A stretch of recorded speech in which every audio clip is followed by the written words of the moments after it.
Before kings ruled over Israel, when the land was wild and the people often strayed, there was a quiet tale, a story tucked in the time of the judges. While the nation faced war, sin, and brokenness, God was writing a love story, not just between a man and a woman, but between heaven and humanity.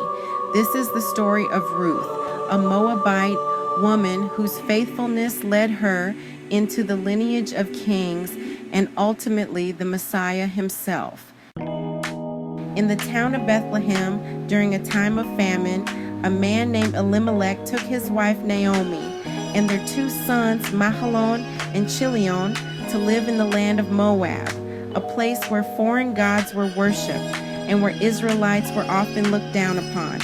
There, tragedy struck. Elimelech died. Then both sons married Moabite women, Orpah and Ruth. But after 10 years, Mahlon and Chilion also died. Naomi, now a childless widow in a foreign land, was left with her 2 daughters-in-law. She heard the famine had ended in Israel and decided to return home. As she prepared to leave, Ruth and Orpah followed her. But Naomi, full of sorrow, turned to them and said, "Go back, my daughters. Why come with me? I am too old to have another husband." Orpah wept and kissed Naomi goodbye, but Ruth clung to her, refusing to leave.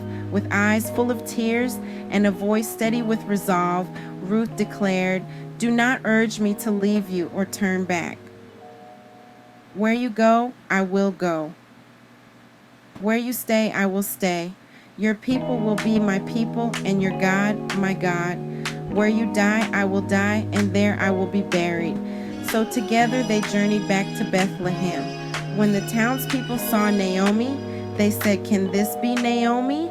But she answered, "Do not call me Naomi, pleasant, but call me Mara, bitter, for the Almighty has dealt bitterly with me."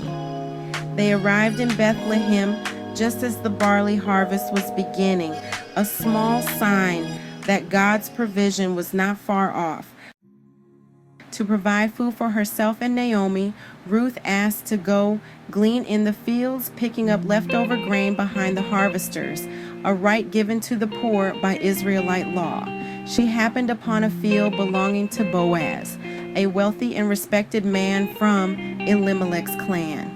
But in God's kingdom, nothing is coincidence.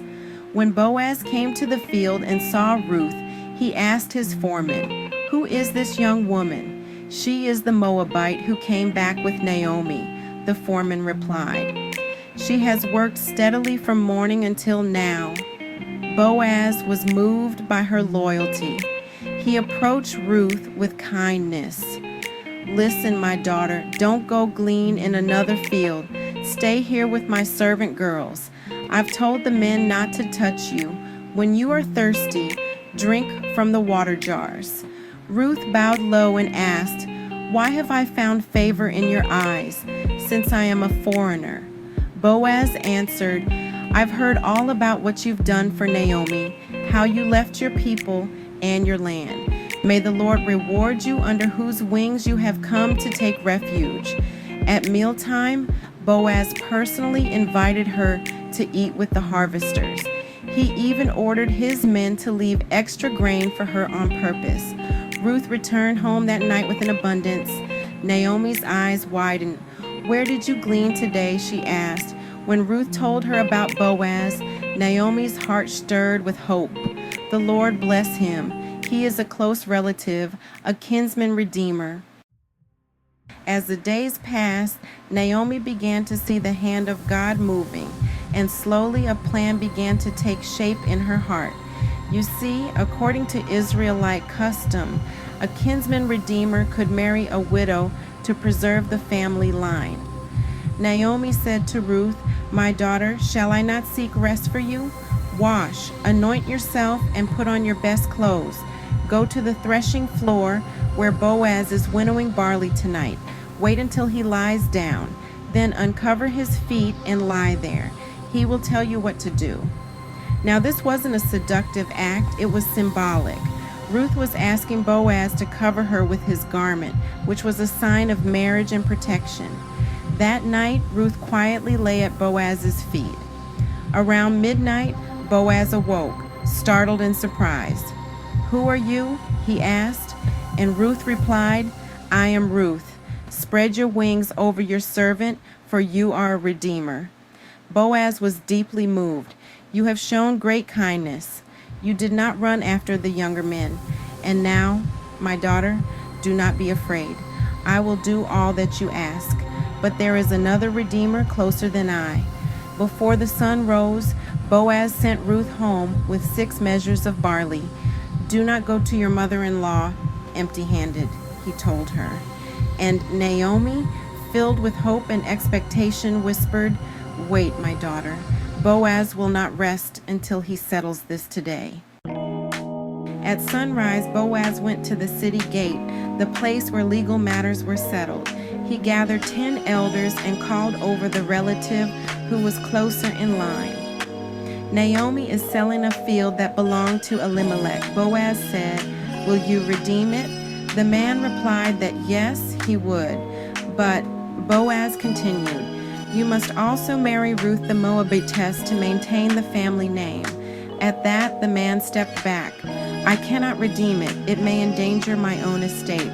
So Boaz turned to the elders and declared, "You are witnesses today that I have acquired Ruth as my wife to maintain the name of the dead with his inheritance."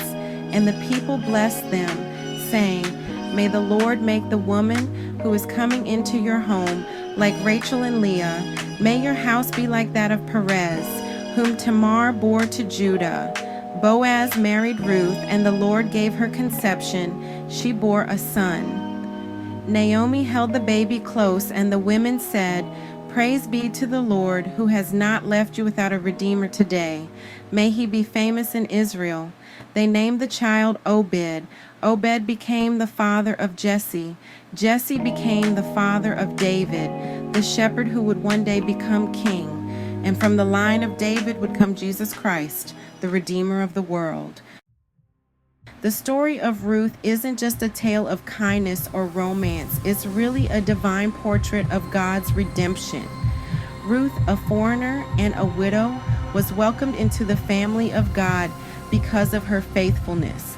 Boaz, the Redeemer, mirrors Jesus, who covers us, protects us, and redeems us from our brokenness. Even in the bitterest of times, God is working behind the scenes. He weaves sorrow into joy, emptiness into fullness, and loss into legacy. Just as Ruth clung to Naomi and followed the true God, we too are called to cling to Christ, the Redeemer who will never let us go.